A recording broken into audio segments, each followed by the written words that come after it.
All right, greetings. This is Mike Billington doing an interview with Senator Richard Black for the LaRouche PAC video show. Senator Black is not only a state senator in the state of Virginia, but he's a retired colonel from the Army and served, and it'll be important for this interview, he served as the chief of the Criminal Law Division for the Army at the Pentagon, at the JAG office in the Pentagon for several years in the 1990s. So he's quite familiar with the questions of law enforcement as well as military issues. He also served in Asia during the Vietnam War and spent time in the Philippines, where he made many friends and still maintains some of those friendships. What I want to discuss today is the war on drugs being launched by the newly elected President Rodrigo Duterte in the Philippines. He pledged during his election campaign that he would crush this massive drug trade and the drug addiction of 3 to 4 million of his citizens within 6 months. He's not sure he can make that schedule. But he has in fact launched a full-scale war on drugs since his inauguration on June 30th, has already been very effective. But as you know, and as most Americans know, all you read about in the U.S. press and you hear from President Obama is that he has carried out atrocious human rights violations, extrajudicial killings, that somewhere around 2,000 drug dealers have been killed by the Army and the police who have carried out this serious war on drugs. So I know you have strong views on this, and I'd like you to discuss what you think about what a war on drugs is and what's going on there in the Philippines. Well, it's really a very fascinating situation. President Duterte was formerly the mayor of a once lawless city, Davao City, and he was absolutely ruthless with criminal actors there, and he brought law and order to the city. I happen to have a very dear friend from Davao City, and I asked him, I said, "What's your thought of President Duterte?" He said, "I love him." He said, "He's great." And this is a fellow who spent his career in the U.S. Army, but he's Filipino by birth. And so, you know, I think to some extent, I kind of understand people's concerns. Duterte said, look, we're going to kill the drug dealers. If you're dealing drugs, we're going to kill you. If you're taking drugs, you better turn yourself in. We're going to rehabilitate you, but you're not going to be out on the streets taking drugs. We're treating this like a war. Now, the United States had a war on drugs. We called it a war on drugs, but it was very quickly undermined by border state politicians who worked very hard to make sure that the Mexican border was open as a transit point for drugs, and now it's just wide open. I mean, we're bringing heroin and marijuana and cocaine, everything under the sun is coming across in massive loads. In the Philippines, President Duterte, he views it as a war, not as a police action. And I think that's the difference. Is we always viewed ours as a police action. It was like addressing any type of crime. But it was literally breaking down the culture and the society of the Philippines. And so the people of the Philippines elected President Duterte by a tremendous margin.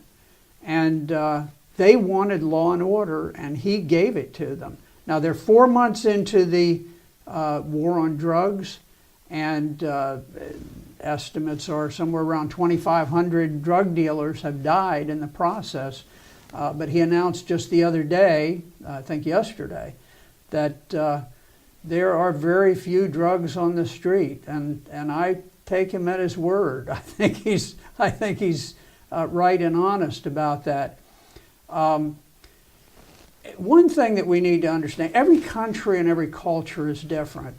The Philippines is, it's a nation of 7,000 islands. And it is difficult to govern those islands because you have these separations and consequently, to rule the Philippines, you have to rule with a very firm hand. And that is what the Philippine people have chosen, is to have a very strong ruler. And I think he is well along the way to winning the war on drugs. And I think that there will be a time when he sort of begins to treat it as a police matter rather than a military matter. But I think it is wise for Americans to recognize these differences in culture and to say, okay, Filipinos who elected this government have a better feel for their country than we do sipping our cocktail glasses back in the United States. I took the time to look up how many overdose drug deaths there are now in the United States. And the figure is around 38,000 per year. 38,000 per year. That's more than 100 every day, people dying from drug overdoses in a country which, as you said, has basically opened its borders, a president who has adamantly refused, in fact ruled, that no banker caught laundering drug money shall go to jail, so that the biggest drug dealers, the bankers running the drug economy, are go scot-free. And of course, a president who is legalizing drugs, who's pursuing the idea of legalizing drugs in the United States. Well, he's refused to enforce the prohibition on marijuana, which, whatever you think of it, it is the law. And yet he has simply ignored it, and so all across the nation you have states that are enacting legalization laws without, I think, understanding the consequences. I don't think it's an accident that the federal government has projected this notion that we just really don't care about drugs anymore, and as a consequence, in Virginia, in states all around the country, we have this massive epidemic of heroin. I suspect that the vast bulk of those folks started with a marijuana cigarette and took some cocaine, and then the next thing they're on heroin. And even the other side of that, which is people who start with opioids for painkillers, and then find it's cheaper to get cheap heroin on the street these days. But we've recently learned through public exposés that the government has refused to prosecute the pharmaceutical companies who acknowledge that somewhere near half of their produced opioids are in fact not going into medical circles, but are somehow leaking out onto the street. Yeah, and, so, they've created this myth that somehow the prisons are full of people who were caught with a marijuana cigarette. And I will tell you, you know, as a former chief of the criminal law division at the Pentagon, that users don't go to prison. They don't.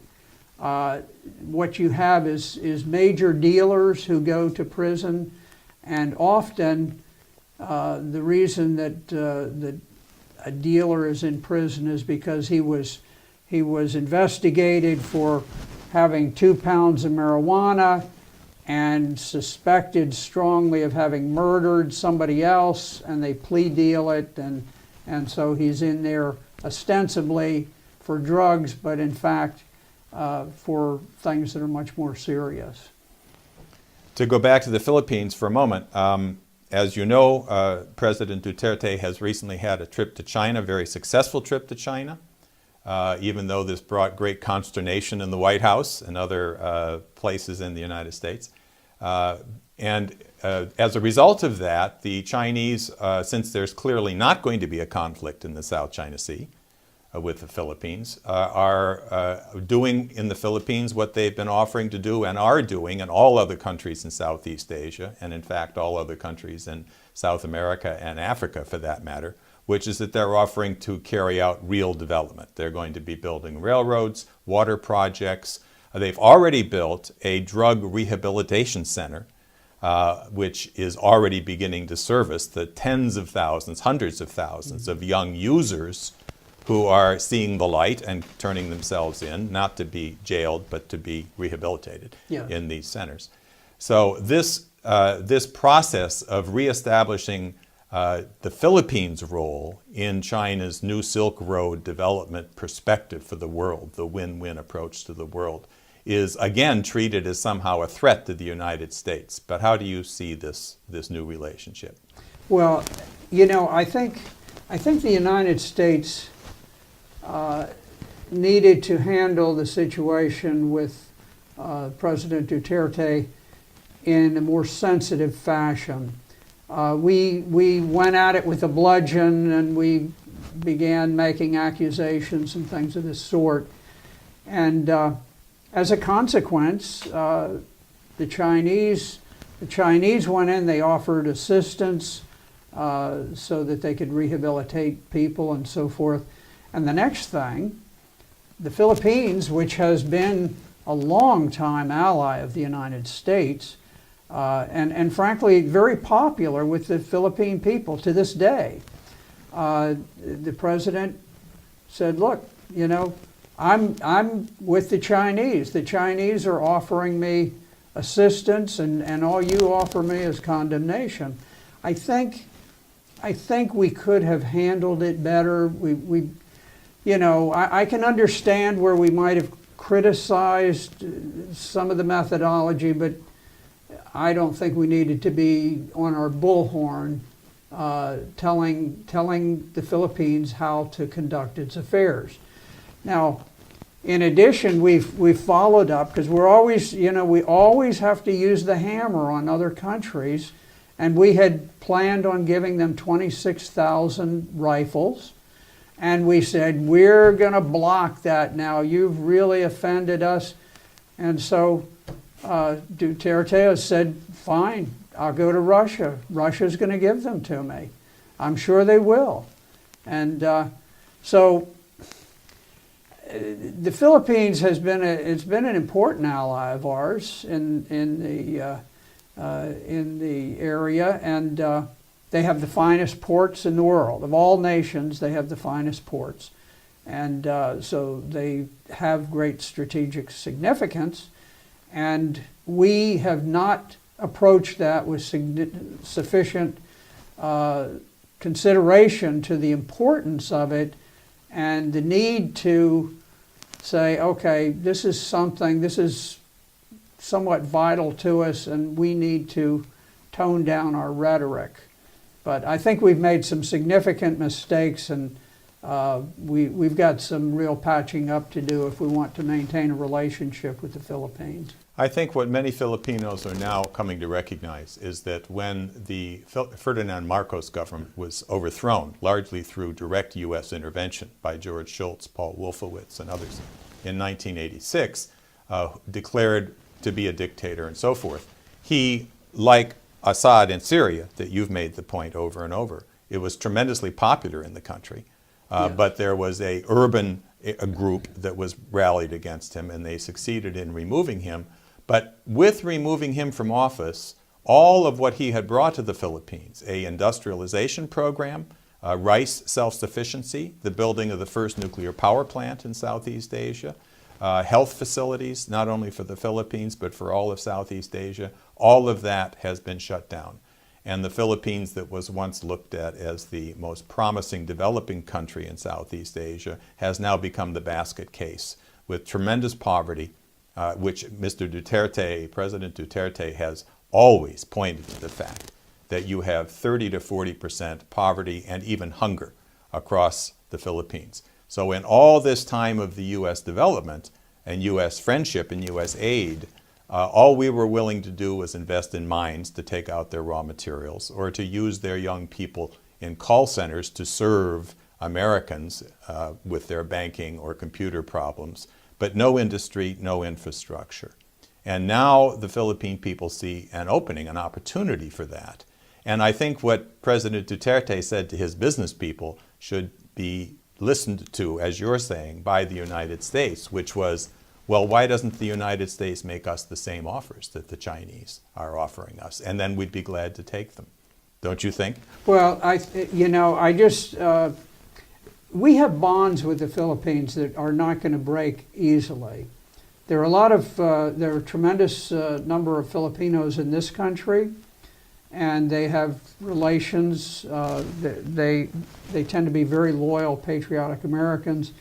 So I don't think that the flap with the Philippines is going to break our relationship, but we need to address it carefully to mend relations and not to be so quick to step on toes. Now, you mentioned Ferdinand Marcos. He was the great hero of the Philippines coming out of the Second World War. He was viewed as a hero and someone who had participated in the war.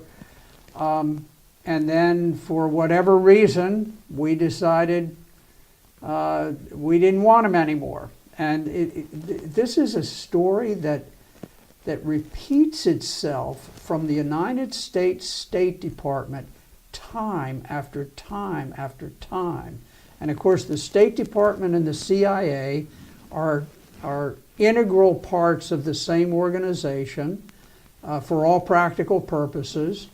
And for some reason, we feel this compulsion to impose our greater intellect, our superior intellect, on people in other cultures.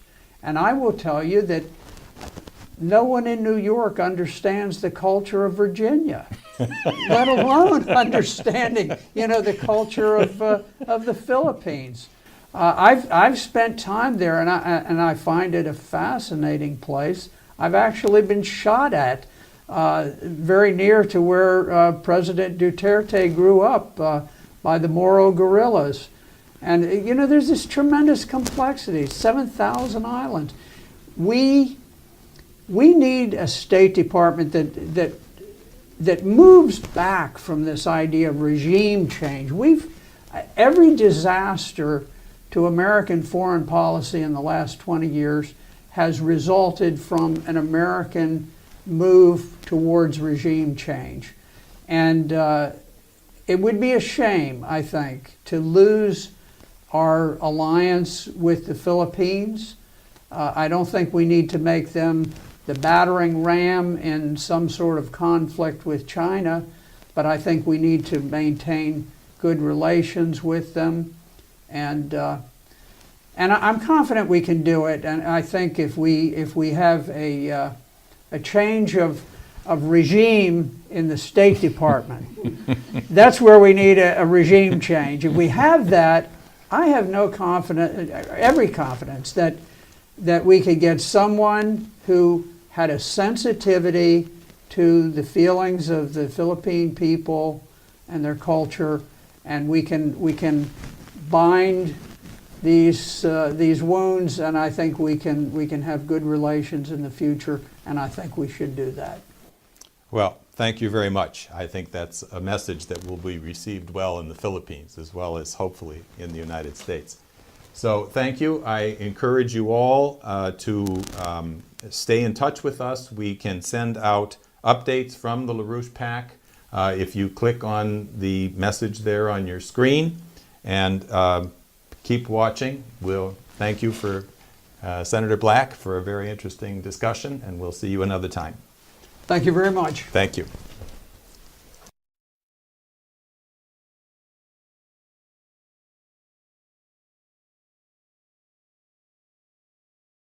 Today's debate on the situation in the Philippines really has two components. On the one side, there's no doubt that any country has the right to defend itself against crime and drug gangs. However, on the other hand, we expect that a democracy like the Philippines would carry out that fight against crime in a proportional way that respects international law. And so that's why it's very disturbing that on the one hand we see the Philippine police has a really use of excessive force against drug crimes, and it's important that we have full democratic surveillance of the police, and we also have to look at the arrest and the court case against Senator De Lima. It's really extreme, and we have to do all we can to ensure a fair trial for her and that the senator enjoys full legal guarantees once we actually have this case before court. Thank you very much.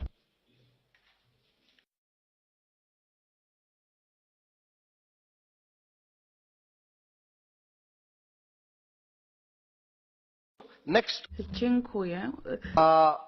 Madam Deputy Barbara Lechbichler. 1.5 minutes, please. Danke, Herr Vorsitzender. Thank you, President. In September last year, we made reference in a resolution to the deteriorating human rights situation in the Philippines. President Duterte's lethal battle against drugs is thought to have cost 7,500 people their lives in the year since he took office. We call upon the Philippines to stop this killings.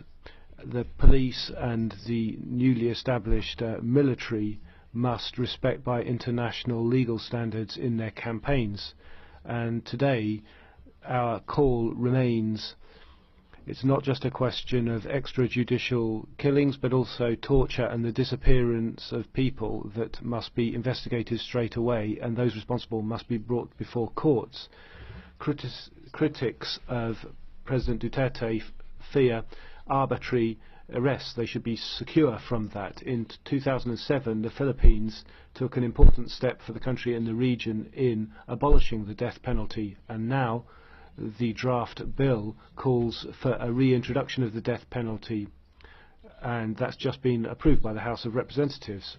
I appeal to the government of the Philippines urgently to step back from introducing the death penalty again, not least because it doesn't have any greater deterrent effect than other penalties. And I'd like to end with the appeal that the Senator Leila de Lima should be released as soon as possible. All charges should be dropped and her security should be guaranteed. Thank you.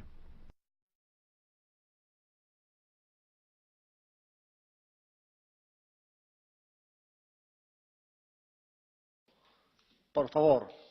Grazie Presidente. Thank you, Mr. President.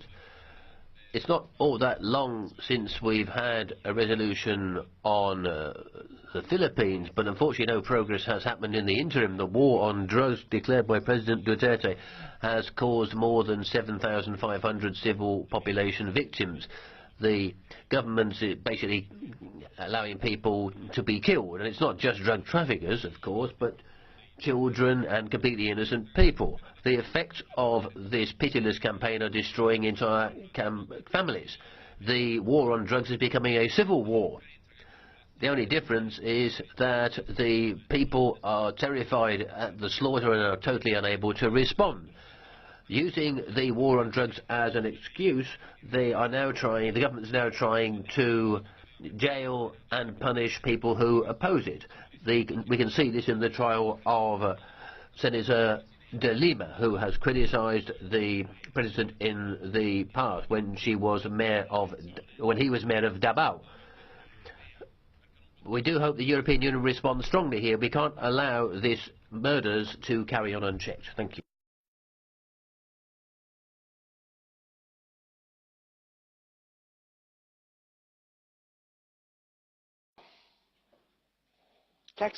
Thank you very much, Mr. President. Yes, dear colleagues, President Duterte in the Philippines has emerged as a leading violator of human rights. Drug users are publicly humiliated, extrajudicial killings have become a daily event, and not just criminals are being done away with. Recently, an environmental activist, Mia Masakria Green, was murdered in her car in front of her 3 children. Duterte's war against drugs is actually a war against democracy. And now he's turned his weapons against a member of the opposition. Senator Leila M. de Lima has been, as actually one of the few politicians in the Philippines, has been someone who dared to oppose his brutality, and now she herself has been indicted for a drug crime. And it's clear that the evidence has been fabricated. Mr. Duterte, this insanity must end. I would encourage everyone, please, Senator Leila M. de Lima has to be released immediately.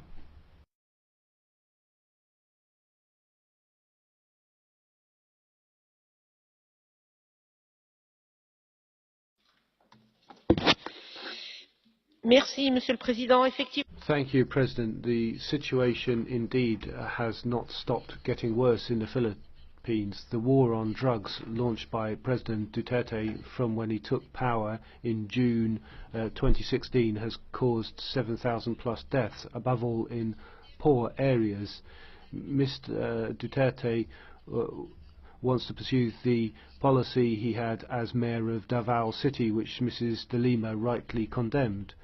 The Ministers of Justice, President of the Senate and Mrs. de Lima have unceasingly denounced extrajudicial killings, and no doubt the evidence against her has been completely fabricated, leading to her arrest. Human rights defenders and journalists in particular are facing threats of intimidation. President Duterte is openly threatening some of them with death. It's time to act, yes. Mrs. de Lima must be set free and protected, and she must, at a minimum, have the right to a fair trial. The death penalty draft bill must be renounced. The EU can use the GSP plus preferences to do this.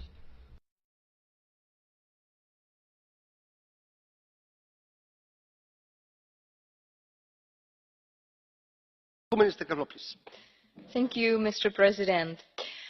It's very disappointing to stand here to discuss the human rights situation in the Philippines again so soon. Just 6 months ago, we passed a resolution to express our serious concern at a violent crackdown by President Duterte on users and sellers of narcotics. Today, this policy continues to claim the lives of thousands through extrajudicial killings, with more than 60% of deaths carried out by unknown assassins and under complete impunity. Senator Leila de Lima has been a strong voice, raising legitimate concerns over the legality, humanity and actual effectiveness of such a brutal policy. De Lima is now being punished for simply condemning Duterte's war on drugs and attempting to legally investigate the killings in accordance with the rule of law. Freedom of speech and political opposition are critical to the functioning of any democracy. The government must therefore drop its charges against Leila de Lima and guarantee her protection from any further harassment. Moreover, I call on the government of the Philippines to put an immediate end to the wave of extrajudicial executions taking place, and to condemn and investigate the actions of vigilante groups carrying out these killings. Illegal drug trade in the Philippines is a serious problem that needs to be addressed. But encouraging and condoning murder is not a solution. No matter how serious an issue may be, no government can permit violations of human rights and the rule of law to achieve an outcome. While condemning these actions, the EU should also seek to assist the government to uphold its human rights obligations. Thank you.